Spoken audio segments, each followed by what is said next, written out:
Bismillahirrahmanirrahim. Ini ada ikan ya, Upah nak masak kari. Ada asam keping 1. Ini ada rempah kari ikan 3 sudu makan. 1 sudu makan serbuk cili, sedikit kunyit.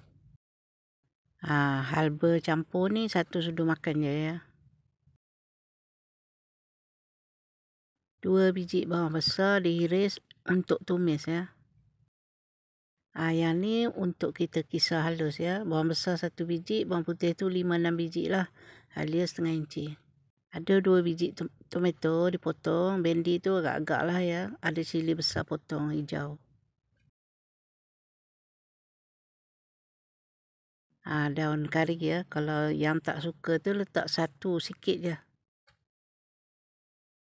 Ni kita nak kisar halus lah. Bawang besar tadi, bawang putih dah halia. Masukkan minyak tu agak-agak untuk menumis ya.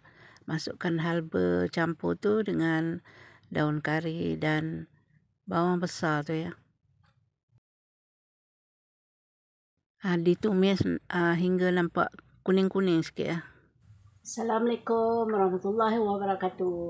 Jumpa lagi ya. Apa khabar sahabat semua? Harap sahabat semua sihat selalu, dimurahkan rezeki. Amin.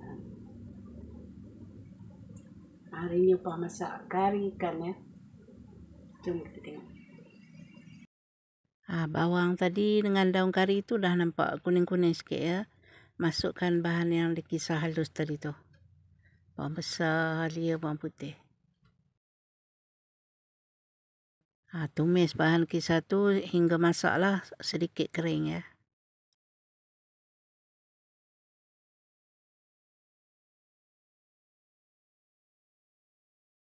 Bahan kisar tadi pun nampaknya dah masak ya.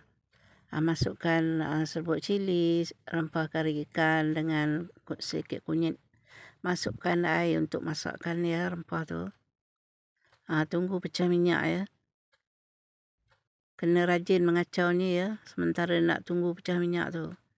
Masukkan air untuk kuah. Masukkan asam keping, garam, serbuk perasa. Kuahnya tak perlu banyak ya. Upah tadi letak dalam 1 mangkuk air je. Dia kalau kuah banyak tak sedap nanti. Masukkan sayur semua. Masukkan bendi. Bendi tu tak perlu lembik sangat ya. Dia kalau kita gigit tu dia rapuh-rapuh sedap. Masa ni Upah dah rasa ya. Upah tambah garam sedikit lagi. Bendi semua dah lembut ya. Tomato dengan cili semua tu.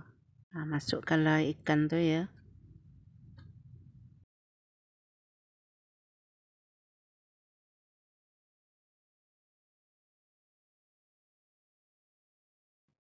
Biarkan mendidih hingga ikan tu masak ya.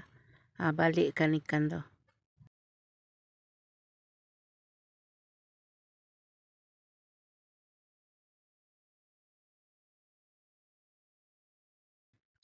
Dah pun masak ya.